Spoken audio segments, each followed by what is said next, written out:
Hey everybody, Dr. Fisher here. Good morning. I have a special topic near and dear to my heart.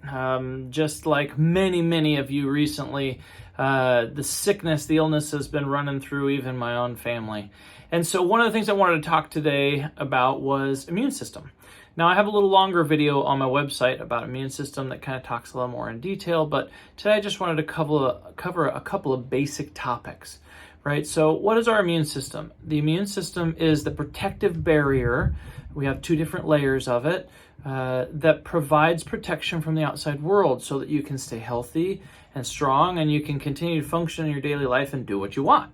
Especially around these holidays where there's a lot of stress and there's a lot of triggers and there's a lot of stuff going on, it's really important to be reminded about your immune system. And many of you right now have been reminded about your immune systems because maybe they're not functioning at the highest level. A couple of basic principles that are really important to be able to remember in relation to your immune system is number one is hydration, right? It's very important to understand that your mucous membranes, a component of that is going to be water. And so if you're not drinking enough water and you're dehydrated, you're going to have less of a barrier of protection from those people around you, quite frankly.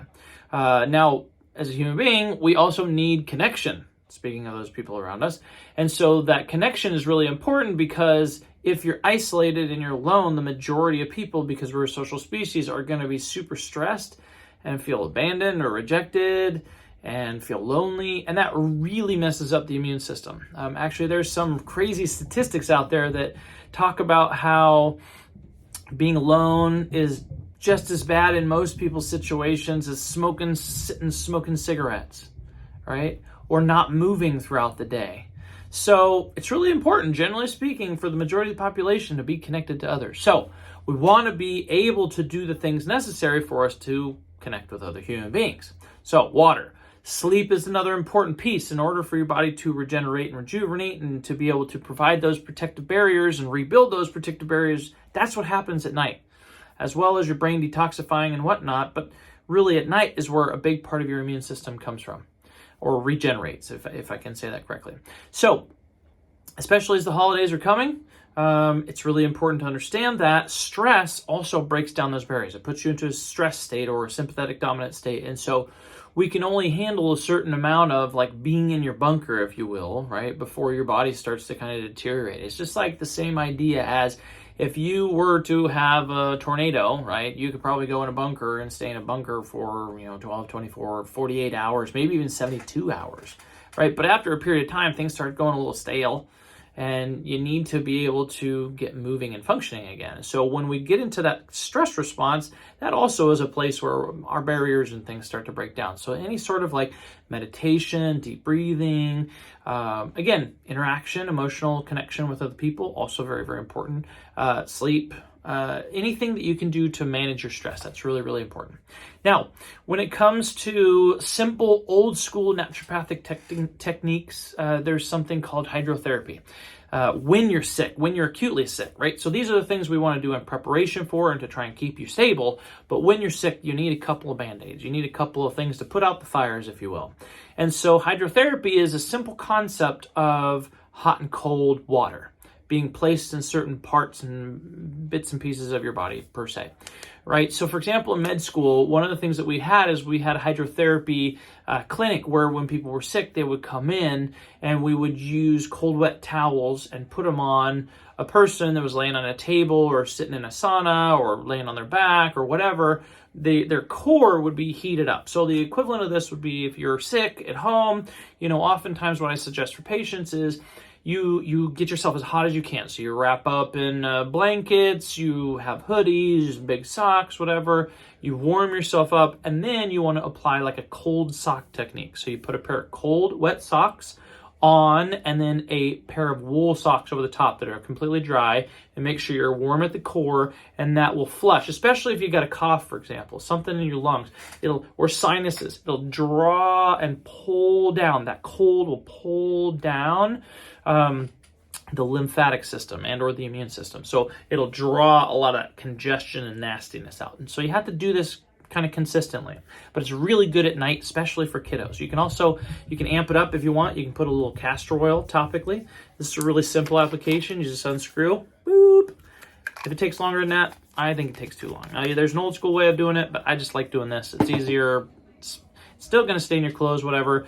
Put it on your feet. If you got a little chest something or other, you put it on your chest. If you got a little digestive something or other, put it on your belly. The castor oil is really, really simple. It's very inexpensive. It's a great way to kind of irritate gently the lymphatic system and kind of give you a massage, if you will. So that's going to support and stabilize the immune system and or get it moving, right? So another form of hydrotherapy, for example, is hot and cold showers, right? So you start with hot. You do 2 to 3 minutes hot, 30 seconds cold, 2 to 3 minutes hot, 30 seconds cold, with the idea that you do not want to chill your core, right? You want to be able to warm the center, and then the cold will actually flush the immune system. Flushing the immune system is really, really important. And so, right, that's kind of a variation of the cold socks. Another form of this too is, for example, I got a lot of patients right now who have like a deep cough. My daughter recently has had this. And so one of the things I'll suggest people do is get in the hottest bath that they can imagine, and then they have a little ice bath sitting next to them. And what you want to do with that ice bath is you want to dip a cold rag in there, and you want to put the cold wet right on your chest, and as soon as it warms up, then you flip it over and you put it on your chest again, or you flip it over and put it on your back. And you just keep doing this back and forth for 10-15 minutes, and that's directly going to cause blood flow to come right there to your core. So that's a really great one for lung stuff. Now, some simple other baseline nutritional pieces, not only avoiding sugar, because sugar can reduce your immune system for 18, 24, 36 hours, depending on the person and how bad their blood sugar is regulated. Some other baseline nutritional components is when you're sick, right? Doing soups and stews and that sort of thing, especially bone broth, is a really good way to let your digestive system rest while making sure that you have enough electrolytes and also supporting kind of that water and or hydration component. So some other really simple baseline nutritionals are things like vitamin C. I have these C1000 capsules here. They're super great. They're clean. They're efficient. They work really well, and you can do large doses of these things. You just push up until you have, you don't want diarrhea per se. You just cut it back after that. But sometimes when people are acutely sick, especially, there's some really great research in relation to viral illnesses, that vitamin C, you can pump it, right? So we do I don't do them here currently, but I have been exposed to and my colleagues use IV vitamin C. So you put it directly into your bloodstream. You can do 50 grams of this stuff, 100 grams of this stuff. But from a normal dose, we usually top out at about 10 grams, right, acutely. So you're like popping it every hour, bam, bam, bam. That's really great to stimulate the immune system. Vitamin D. If you live here in the Northwest, vitamin D is really, really important. Okay, that's a really important piece to support and stabilize your immune system. Can't quite get in focus there, but that says vitamin D 5000, right? So something else that I like to do for little kiddos, for example, is I've got this Immune Avenger, right? It's a really gentle, easy, yummy tasting one for little kids. I kind of try and have them do that, or elderberry syrup. That's another really great one. Another one we carry in the office here is something called Orthoimmune.